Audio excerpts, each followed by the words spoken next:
días, hermanos, los presentes y también nuestros hermanos a la distancia que nos acompañan. Ahí están fielmente conectados siempre. Le damos gracias al Señor por ellos también. Así que, saludándoles, vamos a reflexionar sobre un nuevo tema el día de hoy. Como decía nuestro hermano, cada domingo en este periodo vamos a estar tratando algunos temas que, si bien no son nuevos, queremos profundizar o recordar, al menos recordar, porque son necesarios.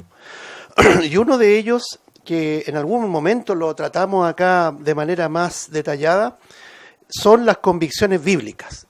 Ese va a ser el tema de hoy, convicciones bíblicas. Es así un título bastante simple, pero tiene una profundidad muy necesaria para nosotros. Entender que los creyentes debemos alimentar nuestras convicciones, ¿ya? Y convicciones no de acuerdo a lo que nos rodea, ¿cierto? Porque estamos hoy día rodeados de tantas cosas, tantas influencias, ¿cierto?, religiosas, y que a veces nos hacen titubear, vacilar en cuanto a lo que un día aprendimos, ¿ya?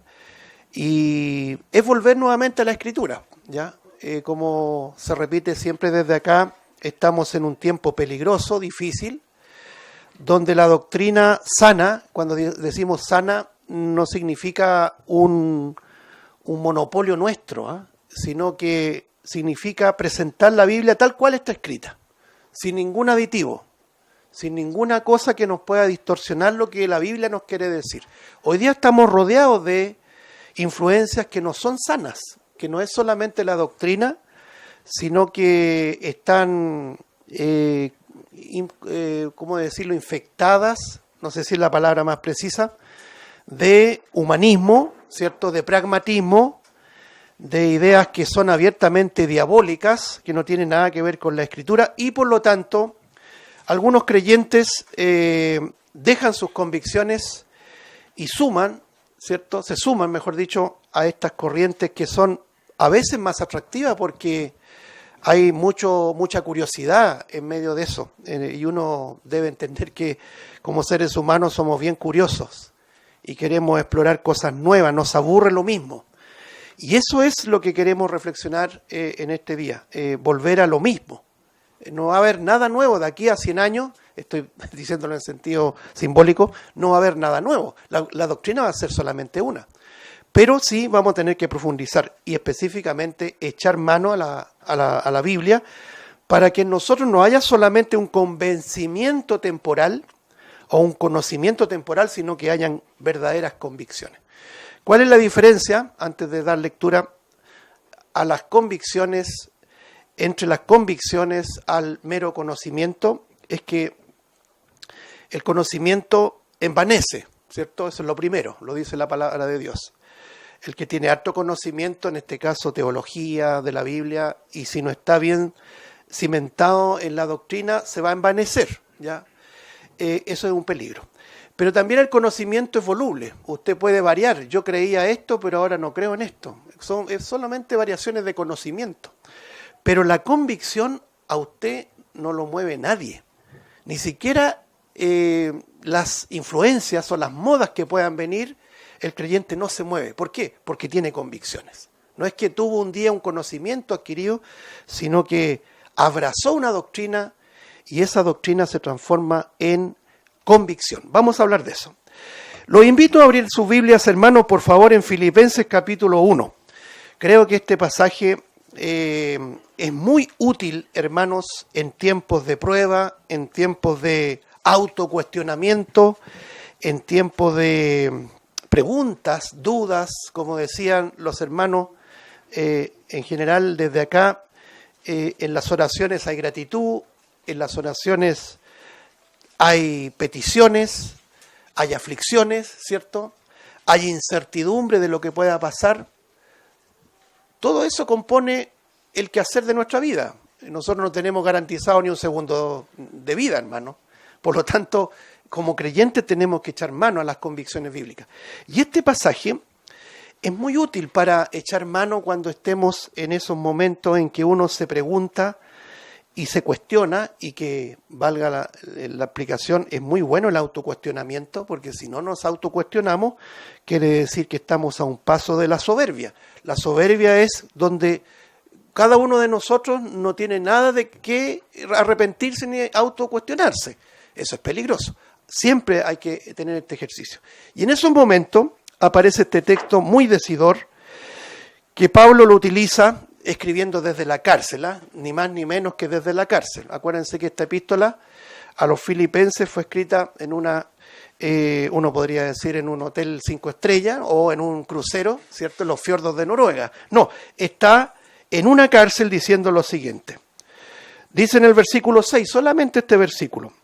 Estando persuadido de esto, anote esa palabra, persuadido de esto, que el que comenzó en vosotros la buena obra, que dice, la perfeccionará hasta el día de Jesucristo. Un pequeño versículo, pero es muy amplio. No sé cuántos hermanos echamos mano a este versículo, entendiendo de que la obra no la comenzamos nosotros, eso es lo primero. La obra del Evangelio es una obra de Dios. ¿De dónde vendrá la salvación? La salvación viene de Jehová. ¿Se acuerda que el salmista decía, miraré a los montes, observaré a los montes, ¿de dónde vendrá mi socorro? El socorro, la salvación, el rescate, la redención no viene de nuestras obras, de lo que hicimos o dejamos de hacer. La obra es exclusivamente de Dios. Él la comenzó y Él la va a terminar. Eso es muy importante, eso deben ser convicciones. Mire, la otra vez hablábamos un poco de las tentaciones en el desierto. Nuestro Señor Jesucristo fue tentado 3 veces. Si eres hijo de Dios, le decía Satanás, el tentador, el diablo, le decía al Señor, si eres hijo de Dios, ese sí es condicional. Si eres hijo de Dios, demuéstralo, tentando al Señor. Muchas veces el diablo hace lo mismo con nosotros. Quiere sembrar la duda si somos o no somos hijos de Dios. ¿Te ha pasado que a veces no te comportas como un hijo de Dios? Dejas harto que desear, dejo harto que desear, dejamos harto que desear como cristianos. Y viene Satanás de alguna manera, lo digo ilustrativamente, no lo voy a sustentar teológicamente, pero como que nos susurra al oído y nos dice, si eres hijo de Dios, demuéstralo, porque no lo estás demostrando. Siempre Satanás siembra la duda, nunca va a sembrar certeza. Nosotros encontramos muchas influencias que van a, de alguna manera, sembrar si somos o no hijos de Dios. Yo le quiero decir, y me digo a mí mismo, los únicos que tenemos esta lucha, los únicos que luchamos, si es que somos o no hijos de Dios cuando hay un autocuestionamiento, somos exclusivamente los creyentes. Los inconversos no tienen esta lucha porque son inconversos. Y le damos gracias al Señor cuando estamos en esa disyuntiva, en esa cuestionamiento, en ese autocuestionamiento, porque quiere decir que la obra de Dios comenzó en nosotros.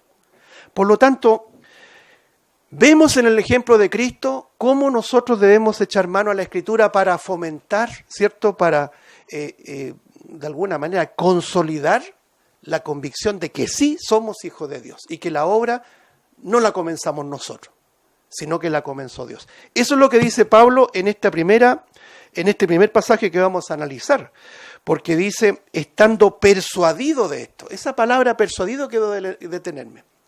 Fíjense que la única vez que aparece la palabra convicción en la Biblia, al menos en su idea original, es en Hebreos 11.1, que vamos a llegar allí, ¿cierto? Dice, es pues la fe, la certeza de lo que se espera, y que más dice, la convicción de lo que no se ve. Muy bien. Estábamos de acuerdo, parece, con el tema. Bueno, quiero ahí incluir en este comentario. Si bien no aparece la palabra convicción, pero la idea es exactamente lo mismo.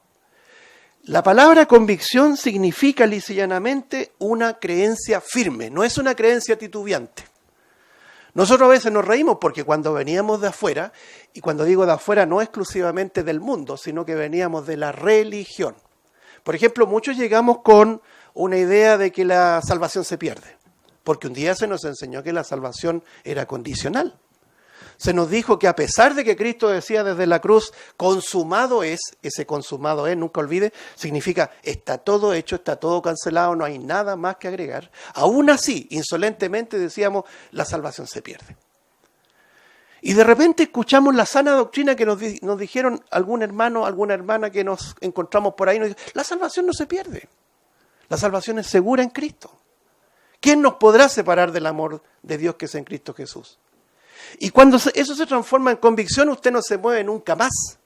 Usted podrá escuchar a un eximio teólogo con miles de miembros que lo siguen y que diga que la salvación se pierde y usted no titubea. ¿Por qué? Porque tiene convicciones de que la salvación es segura. Es muy distinto al conocimiento. Por lo tanto, convicción es creencia firme, que no se mueve fácilmente. Y eso es lo que está diciendo Pablo.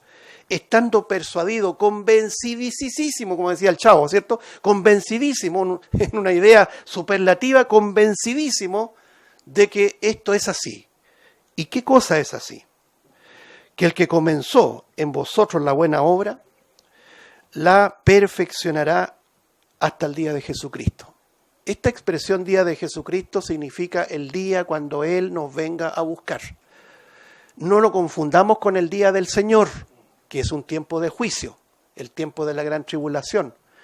Nosotros no vamos a pasar por ningún juicio pendiente. Se refiere, y lo dice en otros pasajes, se refiere al día en cuando estemos cara a cara con el Señor, cuando Él nos venga a buscar, o definitivamente cuando muramos, ¿cierto? Y nos vamos a la presencia del Señor. Hasta ese día, téngalo por cierto, téngalo como convicción de que el Señor estuvo trabajando en usted y perfeccionará esa obra hasta el fin. Hermanos, la salvación no es una obra que iniciamos nosotros, sino que la inició el Señor. Y lo interesante de esto es que Él no va a dejar botada esa obra. Me acordé, hay algunos países, no quiero precisar para que no se sienta nadie aludido, en que las leyes favorecen a aquellos que comienzan una ampliación. Por ejemplo, usted quiere ampliar su casa, tira las cadenas y el Estado le subvenciona si usted no termina esa ampliación, la deja botada. De alguna manera el Estado dice, bueno, le faltó dinero, así que le vamos a poner dinero, ¿no es cierto?, para apoyarlo, para subvencionarlo. Me acordé de eso porque yo estuve en una de esas ciudades y se ven muchas casas con las cadenas. ¿Se entienden las cadenas, no? ¿O usted está pensando en las cadenitas que uno se... No. Los pilares, los pilares. Está todo como a medio terminar. Y yo le preguntaba a la persona, ¿por qué hay muchas casas a medio terminar? Por esa razón que yo les decía. El Señor no va a dejar, en esa ilustración muy humana, jamás va a dejar a medio terminar tu obra y la mía. La va a terminar. La va a culminar. Acuérdense que Él nos promete cuerpos de gloria. ¿Ustedes creen que vamos a llegar con estas pintas a la presencia del Señor? Con todas nuestras miserias, avaricias, contiendas, pleitos y todo eso. Todo eso va a morir. Todas nuestras miserias van a quedar. Y gracias al Señor que va a ser así. Yo creo que, y pensaba en esto, hermano, no sé si tú a veces te has hecho la pregunta, ¿de qué estás cansado? ¿Del mundo? ¿Del diablo? ¿O de ti mismo? Muchas veces uno se cansa y es bueno experimentarlo. Uno está cansado más de sí mismo que de lo que nos rodea. Decía nuestro hermano, ¿por qué a veces nosotros no creemos en las promesas del Señor? Decía nuestro hermano desde aquí. Él nos promete que siempre va a estar con nosotros todos los días de nuestra vida. Pero vivimos afanados, vivimos amargados, vivimos no satisfechos con lo que el Señor nos ha dado, a pesar que Él dice, ¿no es cierto?, teniendo sustento y abrigo, estemos contentos con esto. Y vaya que tenemos mucho más que sustento y abrigo. Como decía un profesor, con el caldo de tetera, decía él antiguamente, y un pedazo de pan debo estar feliz. El caldo de tetera, no sé si usted lo entiende, una tacita de té. La pava, ahí le dicen los argentinos. Pero volviendo al punto, ¿cuántas convicciones nos faltan, hermanos? ¿Cierto? Entonces, Él, el Señor, que es fiel, no es como nosotros infieles, Él es fiel, Él va a culminar la obra, la va a terminar. Y eso debe transformarse en una convicción, hermano, no en un conocimiento. Y las convicciones no nos mueven, nos mantienen firmes. Por lo tanto, Pablo está diciendo que está convencido, tiene convicción, está persuadido, es decir, tiene una creencia firme, primero de que Dios comenzó la obra en él. Acuérdense que él estaba en la cárcel. Él dice, mira el precio de predicar el Evangelio. En lugar de estar libre, predicándole a miles de personas, estoy preso. ¿Cómo tiene que haber sido probada su fe? Sin embargo, él estaba convencido de que Dios había comenzado la obra y Él la iba a terminar hasta el día de Jesucristo, es decir, hasta el fin del creyente.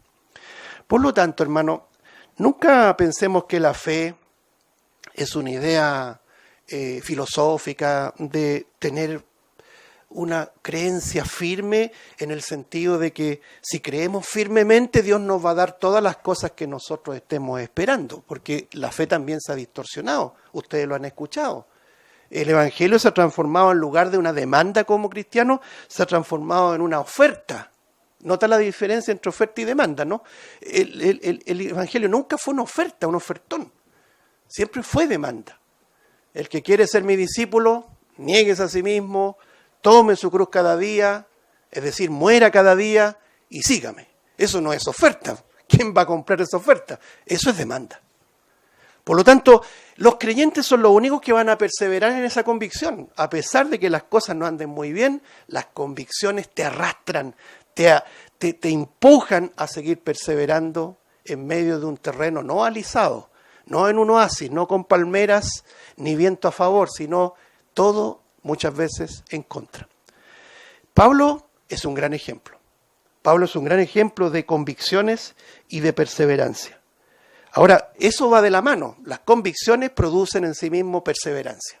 Y usted mira hacia atrás y dice, ¿cómo he aguantado tanto muchas cosas que han pasado en lo personal, en lo familiar, en lo de iglesia, en lo profesional, lo que sea? ¿Cómo he aguantado? Bueno, el Señor te ha sustentado.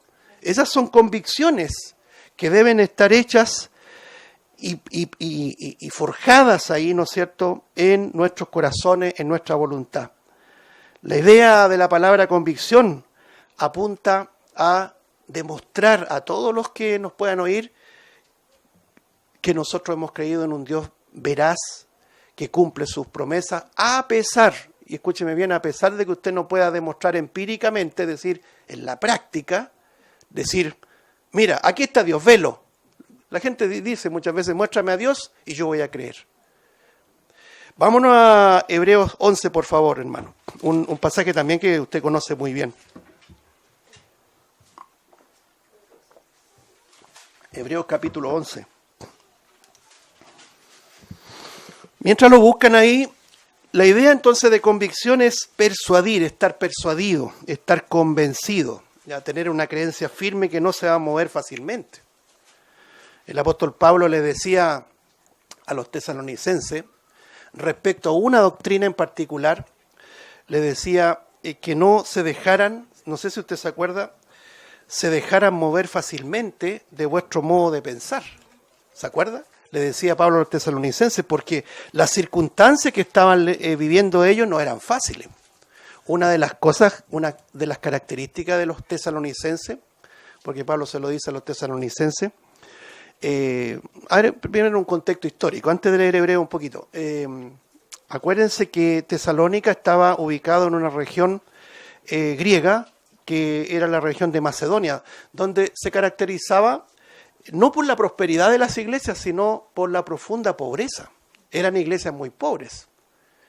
Por lo tanto, vemos escasez allí y además vemos persecución por la fe de los tesalonicenses. ¿Se acuerda que Pablo cuando le dice a los corintios, os hago saber la gracia de Dios que ha sido dada a las iglesias que están en Macedonia? Porque en la profundidad de su pobreza, ¿cierto?, de su escasez, sobreabundaron en su generosidad, en la ofrenda, ¿se acuerda?, para ayudar a los hermanos que estaban en necesidad. Y fueron ellos mismos que pidieron que los incorporaran en esta ofrenda, en esta colecta. Imagínense cómo la gracia de Dios obra. Los tesalonicenses fueron muy probados y de alguna manera estaban siendo probados también como un creyente en medio de la zaranda, eso que se mueve, ¿no es cierto?, para ver si su fe era legítima o no. Y Pablo le llega a decir, porque ahí la duda era, bueno, ¿las profecías se van a cumplir o no? Parece que esto ya estamos perdidos, estamos viviendo el juicio de Dios, había persecución, acuérdense. Y el Señor les dice que nadie los mueva de su manera de pensar, de acuerdo a lo que yo ya les enseñé. Capítulo 17, de hecho, ahí usted ve que Pablo llega a Tesalónica y estuvo varios días enseñándoles la doctrina. Pero quiero quedarme con esa expresión que Pablo les dice. No os dejéis mover fácilmente de vuestro modo de pensar. Esto es Segunda Tesalonicenses 2:2. Hermanos, hoy día estamos expuestos a tanta influencia, ¿cierto? Yo digo que hay un gran enemigo hoy día. Hoy día tenemos el acceso a la información como nunca antes vista. Los más viejos podemos dar fe de esto. Cuando teníamos que hacer un trabajo en el colegio, teníamos que ir a la biblioteca del municipio, no sé, de la comunidad, y nos quedaba al lado. Teníamos que tomar una locomoción, ir para allá, pedir un libro, anotar ese libro, resumir. Muchas veces había que aplicarse para hacer una tarea.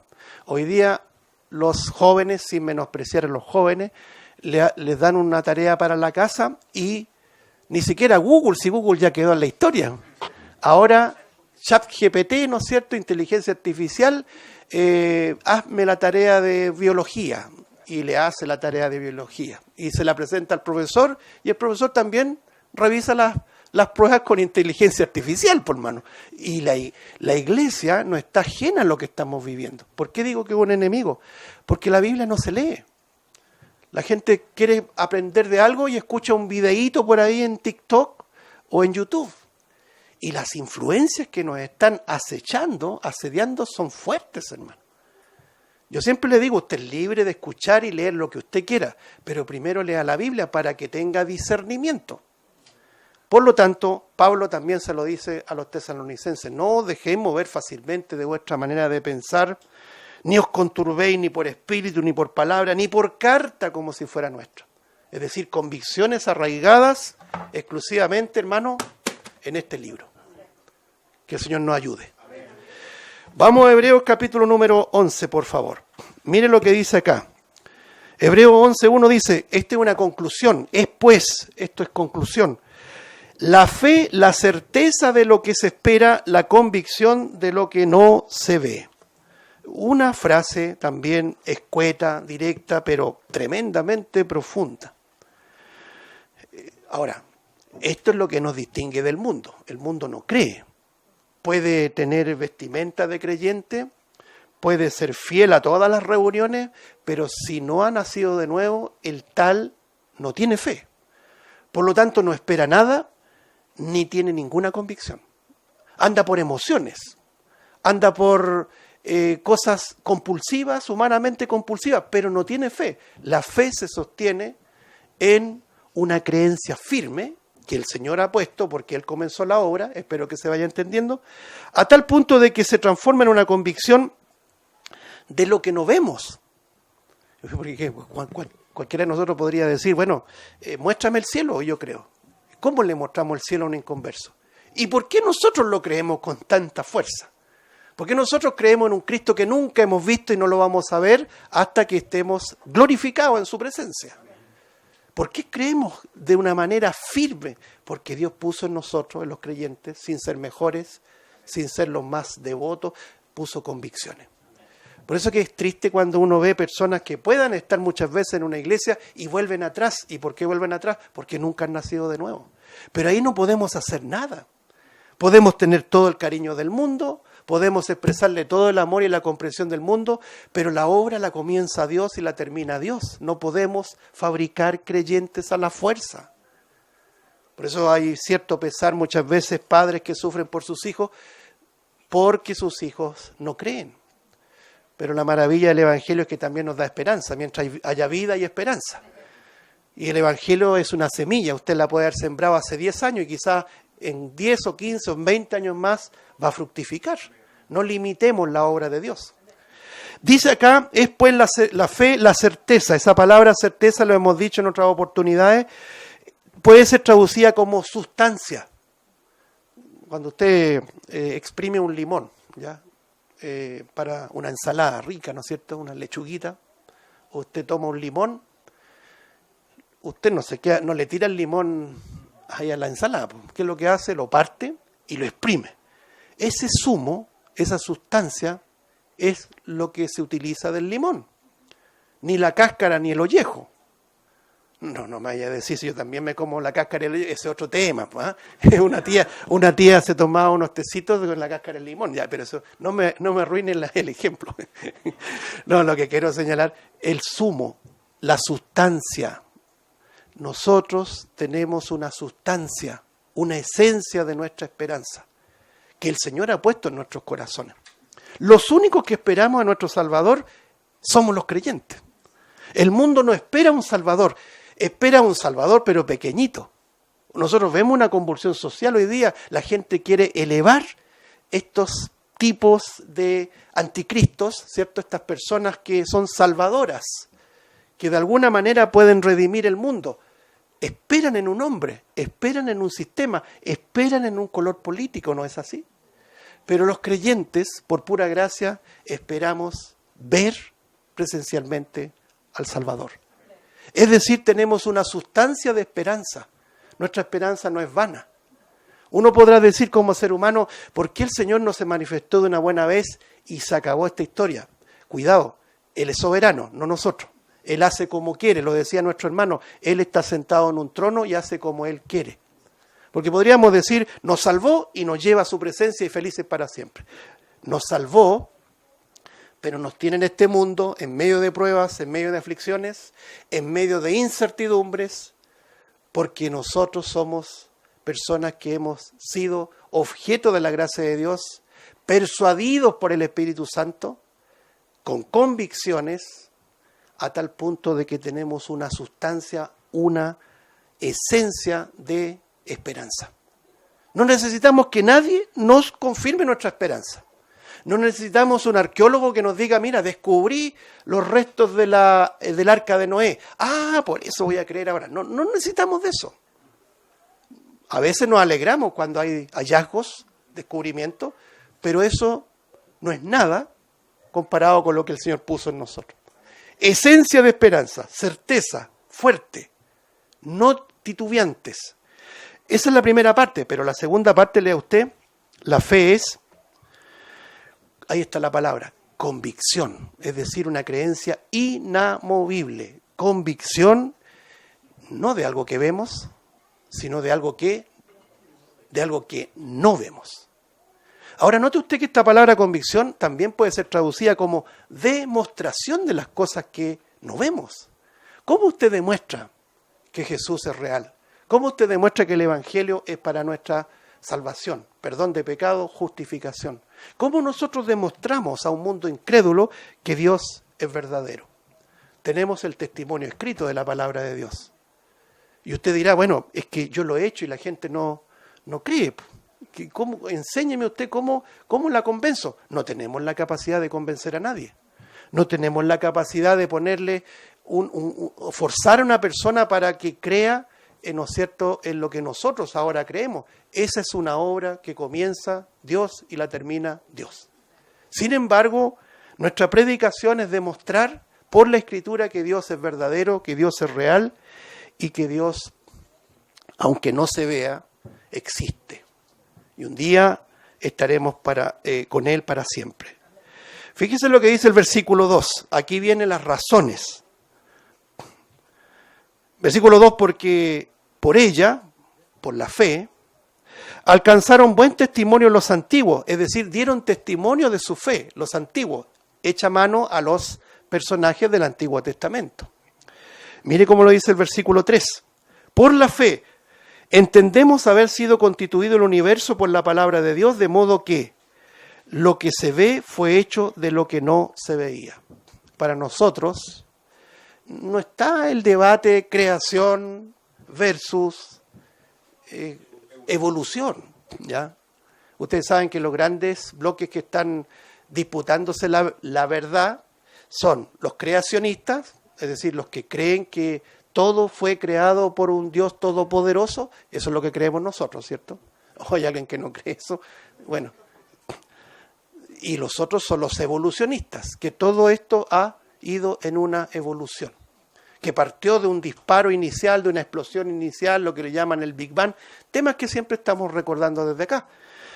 Pero los que por gracia creemos en el testimonio de las Escrituras y que Dios ha comenzado una obra en nosotros y creemos por fe las cosas que no se ven, para nosotros el testimonio de la creación es suficiente. Dios creó todas las cosas, es decir, de lo que no era, Él hizo todas las cosas. Claro que sí, debemos entender que un científico ateo o no creyente nos va a decir, oye, qué simplón es tu explicación, demuéstrame. Bueno, la Biblia no es para convencer a nadie, la Biblia es para presentar la verdad, crean o no crean, quieran o no quieran escuchar. Y siempre apelando a la misericordia de Dios para que el Dios Todopoderoso pueda abrir el entendimiento de aquellos oyentes. Pero nosotros no podemos hacer nada más, no sé si se entiende. Los hombres de fe son estos, por ejemplo, en el capítulo 4 aparece Abel. Abel ofreció más excelente sacrificio que Caín, por lo cual alcanzó testimonio de que era justo, dando Dios testimonio de sus ofrendas, y muerto, aún habla por ella. Mi pregunta es, ¿qué movió a Abel a ofrecer un sacrificio, cierto, de lo más gordo que tenía, que uno dice, racionalmente hablando, podría decir, Caín tenía más méritos, ofreció su trabajo, si usted lo dice humanamente, ¿no? Es decir, Caín era labrador de la tierra, ofreció su esfuerzo, pero el Señor no miró con agrado a Caín ni a su ofrenda. Es decir, todo su esmero, todo su trabajo que racionalmente podríamos decir tiene mérito, es digno de reconocimiento, el Señor no lo miró con agrado. Pero Abel tenía convicciones, que lo que aprendió de sus padres, obviamente lo aprendió de sus padres, es lo que hizo hasta el último aliento de su vida. A lo mejor él no entendía que el sustituto que debía sacrificar era un tipo del Redentor.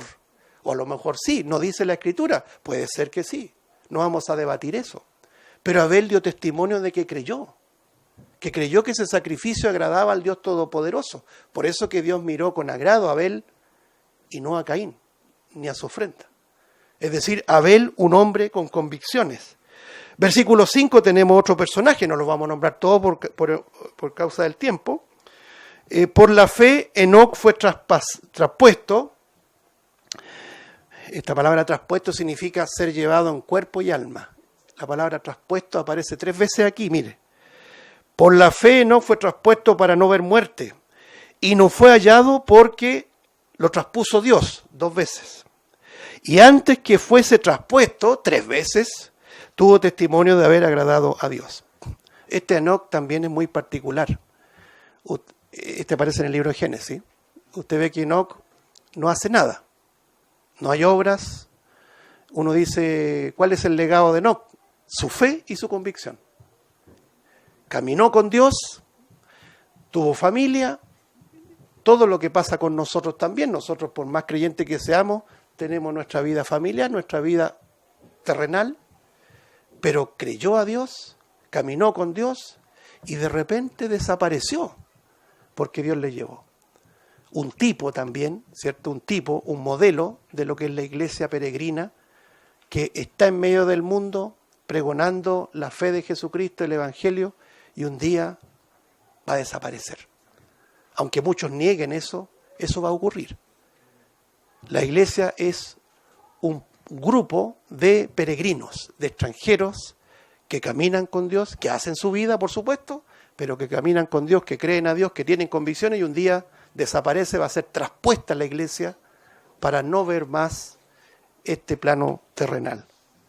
Versículo 7 aparece el tremendo también Noé. Por la fe dice, versículo 7, Noé, cuando fue advertido por Dios acerca de las cosas que aún no se veían, con temor preparó el arca en que su casa se salvase, y por esa fe condenó al mundo, y fue hecho heredero de la justicia que viene por la fe.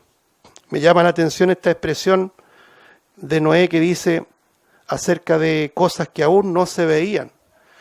O sea, él estaba pregonando un diluvio. Nunca había llovido en la tierra. Es lo mismo que pasa hoy día. Oh, este loco habla de que Cristo viene, ya lleva no sé cuántos años predicando del arrebatamiento y no ocurre tal arrebatamiento. Entiéndelo, pajarón. ¿Ah? Así le han dicho a los tíos, ¿no? A veces. No hay tal arrebatamiento, no importa que nos digan como sea, hermano. Nosotros seguimos creyendo convicciones fuertes. El diluvio vino. Nadie ha enseñado que lo interpretan de manera alegórica, ¿no? Hubo un diluvio. Hubo una era prediluviana y postdiluviana. Por tanto, hermano, convicciones de Noé, que es también un tipo de la fe de Jesucristo. Por último, porque hay muchos más, ¿no es cierto? Está Abraham en el versículo 8 al 10. No lo leamos, sino que mencionemos de Abraham también las tremendas proezas, no de él, sino por medio de su fe, de sus convicciones. Creyó Abraham a Dios y le fue contado por justicia. Imagínense ustedes, aparece Sara también junto a Abraham, concibiendo una mujer vieja y estéril. Y el Señor le dio un hijo en su vientre, no en un vientre ajeno como el error que cometieron, ¿se acuerdan? Sino que en su vientre, un hijo en su vejez y en su esterilidad. Ese es el Dios que adoramos. Bueno, José aparece, Moisés, Josué, Rahab y otros que implícitamente aparecen allí en el capítulo 11. Tremendos ejemplos, hermanos, de hombres que vivieron con convicciones. Una convicción que el Señor puso en sus corazones porque la obra la comienza Él y la obra la termina Él. ¿Cómo comenzó todo esto en nosotros, hermanos? Un día, no sé si echamos a andar el recuerdo, mejor dicho. ¿En qué estabas tú cuando el Señor te convenció? Te persuadió de salvación. Bueno, muchos a lo mejor estábamos en una senda limpia. No necesariamente estábamos enlodados en el fango del pecado. No obstante, éramos igual unos miserables pecadores. Algunos dicen, bueno, esta persona era tremendamente malvada, el Señor la salvó, el Señor la cambió y ahora se cree buena. La gente tiene ese prejuicio. Pero no nos confundamos.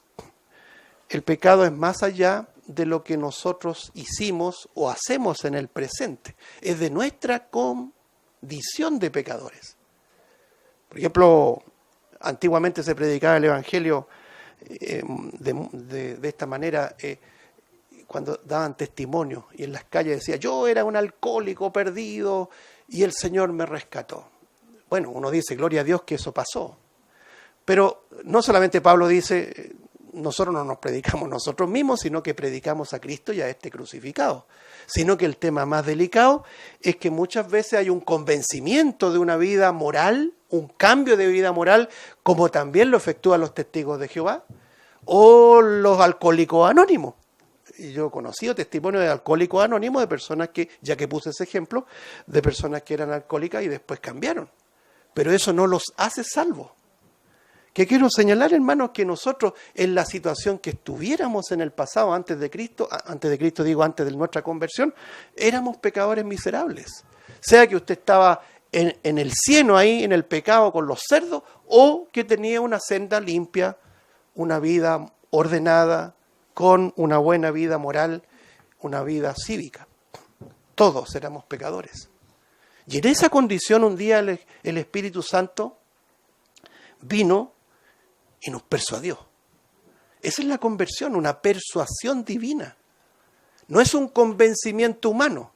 No es ven a Cristo y los problemas se te acaban. No, un día el Espíritu Santo, según lo dice, ¿no es cierto?, Juan capítulo 16, verso 8, que el Espíritu vendrá y nos convencerá ¿de qué cosa?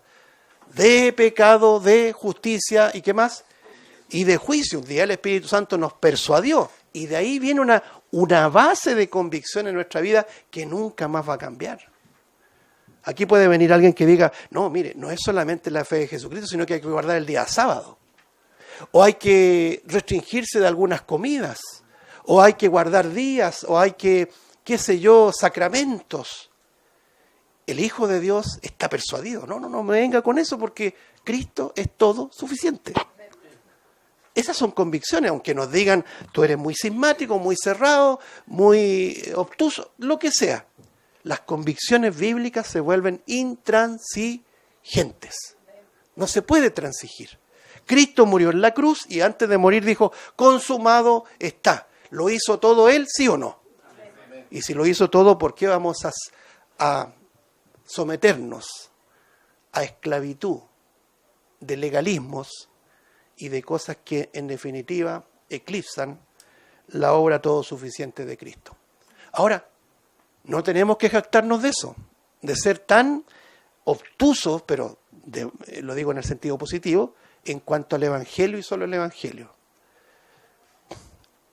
Debemos entender que eso no es nuestro, que esa persuasión no fue nuestra, no es que nosotros la entendimos y dijimos, sí, realmente esto me conviene, este es el camino que voy a tomar. No, de ninguna manera. El Espíritu Santo, y lea usted ahí, Juan 16:8, el Espíritu Santo vendrá y nos convencerá, nos persuadirá, nos dará convicciones de, primero, de pecado, de justicia y de juicio. Esas convicciones, hermanos, hermanas, yo me atrevo a decirlo, son inamovibles.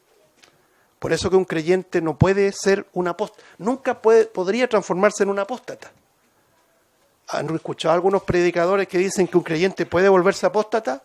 ¿Puede perder su salvación? No. Cuando el Espíritu Santo viene a un individuo, lo convence de una vez y para siempre.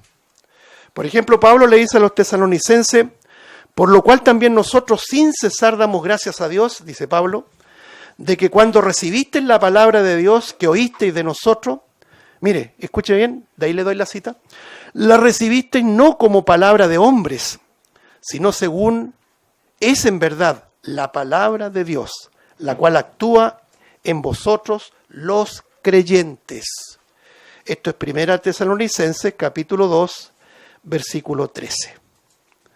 Pablo está diciendo que es digno de dar gracias a Dios que hayan personas que crean al Evangelio, no a la palabra de los hombres, sino que el Evangelio verdadero, y que la hayan creído como palabra de Dios. No como la palabra de fulanito, sino como la palabra de Dios. Indistintamente de quién te la predicó. Es palabra de Dios. Y que esa palabra, dice Pablo, actúa en vosotros los creyentes. Y eso es de una vez y para siempre. No hay ningún peligro, hermano. Nuestra salvación no está titubeando. No está como loro en el alambre. El que es salvo hoy día lo será por toda la eternidad. Escúchelo bien. Y estas convicciones se mueven y nos mueven, mejor dicho, en toda nuestra vida. Y cuanto más en los momentos de debilidad y de fragilidad. Acompáñenme, por favor, a 2 Timoteo, capítulo 3.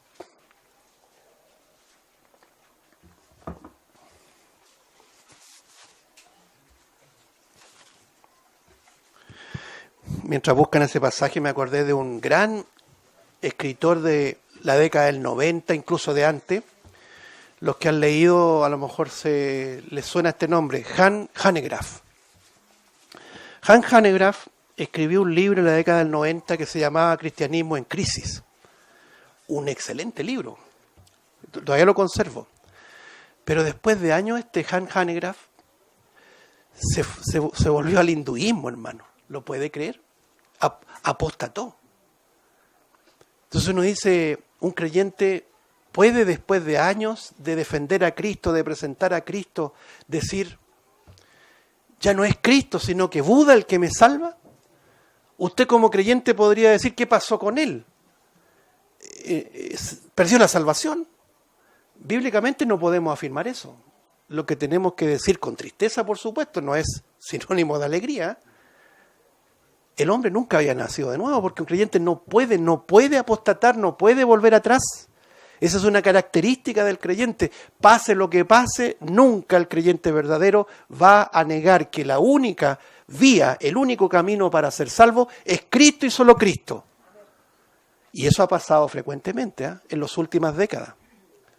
Me acuerdo de un tal Joshua Harris, predicador que aglutinaba 4.000 oyentes en sus reuniones, escritor de libros, motivador de jóvenes, defensores de la doctrina de la gracia, y un día dijo, esto no funciona, la gente no se convierte, los matrimonios se separan, los enfermos no se sanan, y se fue, y es como decir, renuncio al cristianismo, y no es broma, y se fue a la vereda del frente, ni siquiera se apartó, sino que se fue a la vereda del frente a defender a los enemigos del Evangelio de una manera brutal. Yo con dolor, de verdad, con dolor, con asombro, leía sus propias palabras. Esto no es ninguna calumnia. Bueno, eso ocurre porque hay muchos predicadores reformados, pero no regenerados. La regeneración es una obra de Dios. La reforma es una obra humana. Usted se puede reformar, puede adoptar las doctrinas de la gracia y predicarlas inclusive sin haber sido regenerado. Hay un peligro ahí tremendo, hermano, ¿eh? Tenemos que tener cuidado con la enseñanza. Bueno, aquí Pablo le dice a Timoteo, 2 Timoteo capítulo 3, versículo número 12 en adelante. Tendríamos que tomarlo de antes, pero voy a contextualizar. En honor al tiempo, nos quedan pocos minutos. 2 Timoteo 3:12, y también todos los que quieren vivir piadosamente, es decir, con reverencia ante Dios, eso significa piadosamente, en Cristo Jesús, ¿qué dice? Tendrán prosperidad. No dice eso, dice padecerán persecución. O sea, si tú quieres ser más y más fiel al Señor, no creas que te van a aplaudir. Eso tenemos que tenerlo claro. Versículo 13, más los malos hombres y los engañadores irán de mal en peor, engañando y siendo engañados. Es decir, no se dan ni cuenta que ellos mismos son objetos de engaño. Esto sí que es serio, hermano.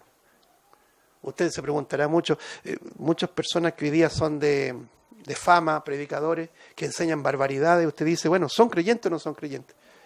Muchos de ellos, no digo todos, aún unos abiertamente son sinvergüenza, pero muchos están engañados. Y engañan a otros, porque han abandonado la Escritura, pues no tienen convicciones bíblicas, sino que se han movido de acuerdo a lo que les conviene, a lo que les favorece. Señor nos guarde. Versículo 14, aquí está el pero tú, ponga su nombre ahí, que somos creyentes, por gracia. Pero persiste tú en lo que has aprendido y te persuadiste. Esto de persistir en la doctrina, hermano, en la sana doctrina, es más allá de circunscribirse a una iglesia. Es convicciones propias, convicciones que te van a mover en todo ámbito. Dice el apóstol Pablo a Timoteo, persiste tú en lo que has aprendido y te persuadiste, es decir, te convenciste, adquiriste convicciones, sabiendo de quién has aprendido. Versículo 15, y que desde la niñez has conocido las Sagradas Escrituras, las cuales te pueden hacer sabio para la salvación por la fe que es en Cristo Jesús. Y menciona algo que hoy día se está perdiendo. Toda la Escritura es inspirada, no alguna Escritura, hermanos. Hoy día estamos viendo tiempos muy peligrosos. Versículo 16. ¿Qué pasa si yo les dijera que Martín Lutero, el gran Martín Lutero, que en otro tiempo le dedicábamos un mes, en reconocimiento a este alemán supuestamente reformador? ¿Por qué digo supuestamente? Porque después con la historia nos enteramos de que no reformó nada. Se mantuvo la doctrina católica intacta. Él decía salvación por la fe, sin obras. Sin embargo, en sus catecismos dice el que no se bautiza no es salvo. ¿Pero de qué estamos hablando? Bueno, este Martín Lutero decía que no toda la Escritura era inspirada por Dios. Cuestionó, ¿cierto?, la epístola a los Hebreos, Apocalipsis, ¿para qué decir? A la epístola a Santiago le dijo que era un libro de paja.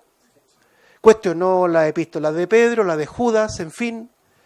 Y triste es ver, hermanos, que hoy día predicadores jóvenes, en lugar de predicar toda la Escritura, desde los púlpitos le dicen a sus oyentes, ¿saben que este capítulo o este trozo de este capítulo no es inspirado? ¿Lo puede creer? Eso está ocurriendo hoy día, siglo XXI. Porque sus mentes también están atrapadas de los reformadores y de la historia de la iglesia. Hermano, hermana, tus convicciones no tienen que estar basadas en lo que escribieron los grandes de la historia de la iglesia. Tus convicciones, mis convicciones, deben estar basadas nuevamente en este libro. Pablo le dice a Timoteo, toda la escritura es inspirada por Dios, útil para enseñar, para redarguir, para corregir, para instruir en justicia, a fin de que el hombre de Dios sea perfecto, enteramente preparado para toda buena obra. Pablo le llama a Timoteo a estar firme en lo que se había persuadido. Había escuchado el Evangelio de personas muy amadas por él. ¿Se acuerdan? Su madre, Eunice, y su abuela, me confundió, Loida, ¿cierto? Loida y Eunice, ¿está bien? Ya, son nombres complicados. Ahí el bebé que va a nacer también consideren ese nombre, ¿eh? Podrían poner. Ahí hay nombres. Quiero terminar, hermano, el tiempo se nos fue, con un ejemplo de los ejemplos de convicciones bíblicas. Vámonos a 2 Corintios capítulo 11, por favor. Nos vamos a dar cuenta que no hemos vivido nada, ¿eh? Cuando Pablo predicaba el Evangelio en una región llamada Listra, ¿se acuerdan? Asia Menor. Resulta que en lugar de que la gente lo reconociera, los judíos, los judaizantes para ser preciso, incitaron a la multitud para que se fueran en contra de Pablo. Y lo apedrearon. Y lo echaron de la ciudad, apedreado. Muerto porque ellos se encargaban de confirmar de que estuviera muerto. Lo mismo que hicieron con Esteban.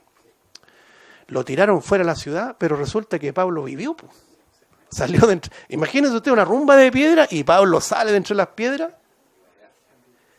¿Y qué es lo que hace Pablo? Arranca, se mete de nuevo a la ciudad, hermano. Los más viejos nos acordaremos, la otra vez vi por ahí los monos porfiados. Los que éramos pequeños antiguamente jugábamos con el mono porfiado. Un monito que usted le pega, lo empuja y se vuelve a parar. Nosotros somos como los monos porfiados. Pero a veces, hermano, decimos, estamos tan lejos de Pablo. Pablo entra en Listra, donde fue apedreado, y entra no para mostrar sus fracasos o llorar, miren lo que me está pasando, sino que para confirmar el ánimo de los hermanos. Convicciones fuertes. Ese es Pablo. Si lo quiere leer en la casa, Hechos 14, léalo completo, Hechos 14. Bueno, vamos a dar lectura a esto y terminar, hermano. Se nos fue el tiempo. Versículo 23. 2 Corintios capítulo número 11, versículo 23. Este es Pablo. Pregunta, ¿son ministros de Cristo? Hay que leer el contexto. Ministro de Cristo no significa que sea llevado en andas, besándole el anillo, como el Papa de Roma o qué sé yo, o como los evangélicos de nombre. No. Ministro de Cristo es vituperado, es despreciado, no persona no grata. ¿Por qué? Porque dice la verdad, porque la verdad nos confronta a todos. A todos, y cuando digo todos, todos. Y dice, ¿son ministros de Cristo? Como si estuviera loco hablo. Originalmente dice como que se hubiese perdido el juicio. Yo más, en trabajo más abundante, en azotes sin número, en cárceles, más en peligros de muerte muchas veces. Verso 24, de los judíos, 5 veces he recibido 40 azotes menos 1. Con razón que Pablo decía, llevo en todas partes las marcas de Jesús. Esa literalmente tenía cicatrices. Versículo 24. Versículo 25 ahora. 3 veces he sido azotado con varas, 1 vez apedreado, 3 veces he padecido naufragio. 1 noche y 1 día he estado como náufrago en alta mar. En camino muchas veces en peligros de ríos, peligros de ladrones, peligros de los de mi nación, peligros de los gentiles, peligros en la ciudad, peligros en el desierto, peligros en el mar, peligro entre falsos hermanos, en trabajo y fatiga, en muchos desvelos, en hambre y sed, en muchos ayunos, en frío y desnudez. Y además, verso 28, de otras cosas, lo que sobre mí se agolpa cada día, la preocupación por todas las iglesias. Este es su nombre con convicciones. Que el Señor nos ayude.